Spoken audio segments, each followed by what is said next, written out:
In a village nestled between ancient trees and whispers of old magic, there was a young woman whose beauty could quiet a room. She held secrets like no one else, secrets that transformed her into a black cat at night. When she married into a family of rivals, they thought her beauty was all they'd need to fear. Little did they know, her midnight prowls would be the least of their worries. Curious? There's much more to this tale.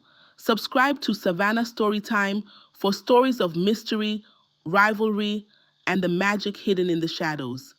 Join us and let the legends come to life.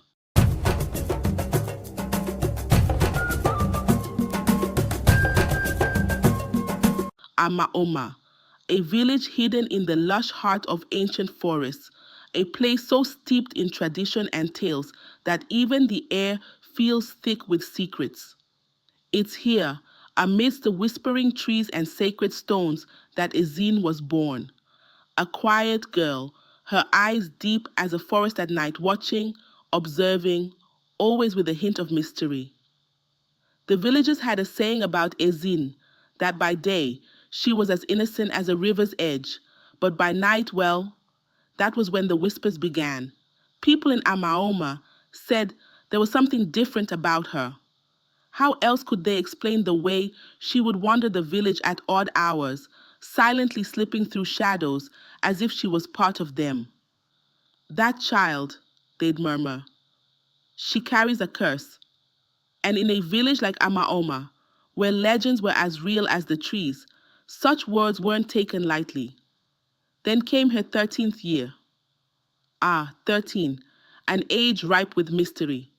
One night, under a full moon so bright it could pierce through the thickest canopy, Ezinne awoke. At first, she only felt the odd sensation of something soft brushing against her, and a strange magnetic pull towards the forest. She looked down to find her hands and feet gone, replaced by sleek midnight fur. It was then that Ezinne, the quiet village girl, had turned into a cat, a creature of the night with sharpened senses, swift as the wind, and eyes that saw through the dark. Poor Nana and Ijoma. Can you imagine their terror when they learned of their daughter's midnight transformation? They loved her dearly, but knew the fate that awaited her if anyone else found out. A witch, they'd call her, a creature possessed. The village would not hesitate to cleanse Amaoma with fire, and Ezinne would be their sacrifice. Desperation pushed them to seek help, and so they made their way to the neighboring village of Obioma, where an old seer named Ekioma lived, a man said to have seen beyond this world. He listened to their tale, his face growing solemn, and then revealed a truth that chilled them to their bones. Ezinne's fate was the consequence of an ancient curse upon her father's lineage. An ancestor had once angered the forest spirits by killing a rare sacred animal, and now each generation bore the weight of his mistake. One descendant in every generation, Ekioma said gravely, will be bound to transform each night, with the risk of never returning if they linger too long. Ekioma offered them hope, a necklace imbued with protective charms, a temporary shield, nothing more. Nana and Ijoma clung to this solution, and with a bittersweet mixture of relief and sacrifice, they gave their lives to ensure it would work. Ezinne wore that necklace with pride, and for a while, it held the curse at bay. But fate, as we know, has a cruel sense of timing. Not long after, Nana and Ijoma passed away, leaving Ezinne with only their memory, and the necklace that bound her to the fragile balance between human and beast. Ezinne grew into a beauty like no other, a jewel in Amaoma, and her presence was a sight to behold. After her parents' passing, her grandmother Nwanyidika took her in, watching with pride as Ezinne blossomed. Eventually, word of her beauty spread, reaching the ears of Odionyi, a wealthy man from the nearby village of Alaoma. Known for his riches and vast farmland, Odionyi arrived with a bride price so generous it left even the elders in awe. Nwanyedika didn't think twice, and soon Ezinne was off to start her life as Odionye's third wife. But as the saying goes, where there's honey, there will always be flies. In her new home, Ezinne was met with two wives, Adaku and Amara, who had no children of their own. Once fierce rivals, these two suddenly became allies, their shared jealousy and fear of Ezinne uniting them. The thought that she might give Odionye the child they couldn't burn them more than any fire. From the moment Ezinne set foot in her new home, Adaku and Amara were ready with tricks and traps that would have tested the patience of even the calmest spirit. They wanted her to feel unwelcome, to shrink under their scorn. Take the first meal she prepared for Odionye, for instance. She had barely set the stew to boil when Adaku slipped by and poured in enough salt to make the river tremble. By the time Ezinne lifted a spoon to taste it, her mouth puckered and her eyes watered. The stew was ruined, and if it wasn't salt, then it was her pots. Oh, they made sure she'd search high and low for them. She'd start cooking, turn her back for just a moment, and when she looked again, her pot would be gone. She once found it hidden in the chicken coop, covered in feathers and grime. But Ezinne, with a calm only she could muster, simply wiped it clean and started over, as if nothing had happened. She'd hum to herself, stirring her stew, giving her rivals nothing but silence in return. Then came the nights when she'd set aside ingredients she'd carefully gathered, only to find Amara had helped herself, using the last of the precious spices for her own cooking. Ezinne, as quiet and steady as the moon, would adjust the recipe with whatever was left, producing a meal that smelled even better than she'd planned. The two wives watched her every move, waiting for her to complain, to lash out. But Ezinne gave them nothing, just that serene smile and a steady look that seemed to say, I have all the time in the world. And though Adaku and Amara's antics grew louder, Ezinne's silence spoke volumes, showing them that patience, like water against stone, would always outlast anger. Ezinne's patience had lasted long, maybe too long, but one day everything changed. It was her turn to prepare Odionye's meal, a chance to prove her worth. She cooked with the grace she was known for, stirring the stew as aromas filled the air, even earning approving nods from the passing servants. Her cooking was as precise and careful as she was, each ingredient chosen for its richness. But as she turned her back to fetch a ladle from her room, she returned to find her precious stew had spilled all over the kitchen floor, wasted. Her heart sank. How could this have happened? She had been so careful, and the timing couldn't have been worse. The moment she finished trying to save what little she could, her husband walked in, tired and expecting a meal. Odionye's gaze landed on the mess on the ground, and his disappointment hardened into anger. In one swift gesture, he waved her off, calling Adaku and Amara to prepare his food instead. Ezinne swallowed her pride, her cheeks burning as she watched him turn to his other wives for the meal she had so lovingly prepared. Later, as she went to the stream, Ezinne caught a glimpse of Amara washing a wrapper with suspicious stains of her stew. Furious, Ezinne confronted her, demanding to know what had happened. But before she could say more, Adaku joined Amara, and together they began to mock her, laughing in her face and calling her a witch, as if she were some village outcast. Ezinne stood silent, holding back her anger. The villagers had always admired her quiet beauty, her gentle spirit, and her patience. But patience has its limits, and she knew hers had reached the edge. That night, Ezinne decided that if they wanted her to be a witch, she would give them a taste of the one they feared. She slipped off the necklace, feeling the familiar warmth of transformation as she became the sleek black cat of their nightmares. Gliding silently through the walls, she entered their rooms, overturning tables, scattering their precious belongings, and leaving deep claw marks on the walls. By dawn, she was back in her own form, calmly listening to Adaku and Amara as they recounted their haunting to anyone who would listen. She suggested, with a sympathetic smile, that perhaps they'd left the doors open, allowing a wild animal to sneak in. Determined to stop the chaos, Adaku and Amara set traps and bolted their doors the next night. But there was one fact that worked very much in Ezinne's favor, a fact she knew well and they did not. As a cat, she could glide through walls just as easily as through shadows. And so, night after night, she gave them the haunting they'd asked for, and for the first time, she saw fear in their eyes.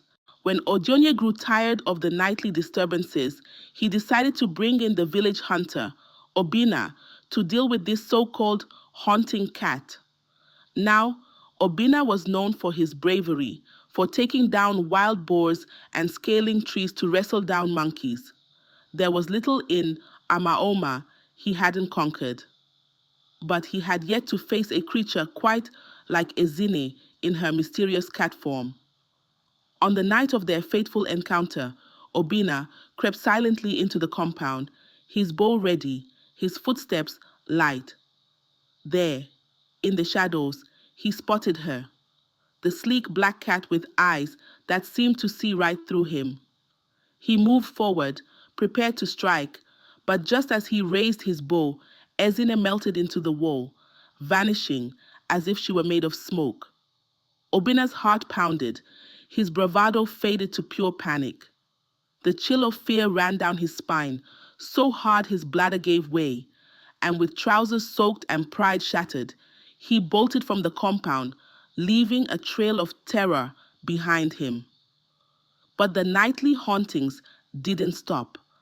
Adaku and Amara were now truly desperate, and their sleepless nights drove them to paranoia. Spotting her chance, Ezinne whispered to her husband, "Perhaps it's the other wives. Maybe they carry some hidden curse. Perhaps that's why there's still no child." Odionye, already fed up with the chaos, looked at the two wives with suspicion. In a fury, he packed them off, sending them back to their villages with a vow never to bring them back. Or, as he put it dramatically, not until the stars themselves beg for their return. Ezinne slipped the necklace back on, feeling relieved. Now I can finally be normal, she thought. But things didn't go as planned. Every night, just as the moon rose high, she still turned into that black cat, no matter how tightly she clung to the necklace. And soon enough, the villagers noticed. Whispers started up about a strange black cat sneaking around in the dark. People complained of glowing eyes outside their windows and strange noises. It seemed like everyone in Amaoma had a story about the black cat, and Ezinne realized her secret might not stay hidden for long. The matter had finally escalated, stirring up enough fear and confusion to land right at the feet of the village hunters' council. When the hunters gathered, their faces were serious as they debated what to do about this haunting cat that disturbed their nights and seemed to evade capture at every turn. Some were convinced it was no ordinary creature, perhaps something supernatural, even cursed. Determined to end the terror once and for all, the head hunter, Chukwuma, gathered a few of the most skilled hunters, men honed in spells and charms, and set out on a moonlit hunt. Armed to the teeth with charms, traps, and weapons blessed for the task, they combed through every darkened alley and rooftop, until, finally, one night, they spotted the elusive cat perched on a thatched ceiling. With a shout, the hunters gave chase, casting spells over their guns and cornering the creature as it tried to escape. Just as they raised their weapons, Chukwuma suddenly held up his hand, commanding, "Stop!" The hunters, poised to strike, looked at him in shock. Why would he stop them now? Chukwuma, his eyes narrowing, stepped forward saying, "What you see before you isn't just a cat." He explained, in a hushed but urgent tone, that he had a special gift, the ability to see the truth hidden in shadows. This cat, he revealed, was no ordinary animal, but a human, cursed to live as a cat. Killing it, he warned, would bring a similar curse upon the hunters' own families, just as it had fallen upon the bloodline of its ancestor before. The men stood frozen in shock, chills running down their spines as they lowered their weapons, realizing they had nearly repeated a grave mistake from the past. Chukwuma traced the black cat to a secluded spot at the village's edge, where the shadows were thick and the rustling trees seemed to whisper secrets. As the cat poised to flee, he lifted his hand gently, his voice calm. He told her he knew a way to end her curse for good, to let her live fully as a human. There was an ancient oak tree at the heart of Amaoma, Okachi, as the villagers called it, whose bark, under the rare light of a decade's passing, turned the color of deep red clay and held the power to heal any curse. Chukwuma explained that his ancestors, wise in the forest's ways, had guarded Okachi through the years, and now its power was ready to be used again. She need only take a piece, boil it, and drink the water, and her curse would be lifted. Ezinne had heard the old legends, but never imagined the tree was real until now. As they exchanged a final, knowing glance, a flicker of relief crossed her feline eyes.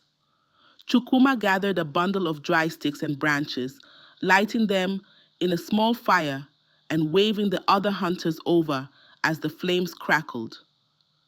"The cursed cat has been defeated," he declared confidently, nodding toward the fire. "I've taken care of the creature and burned what remained." The other hunters, their suspicions eased, took his word with nods of satisfaction.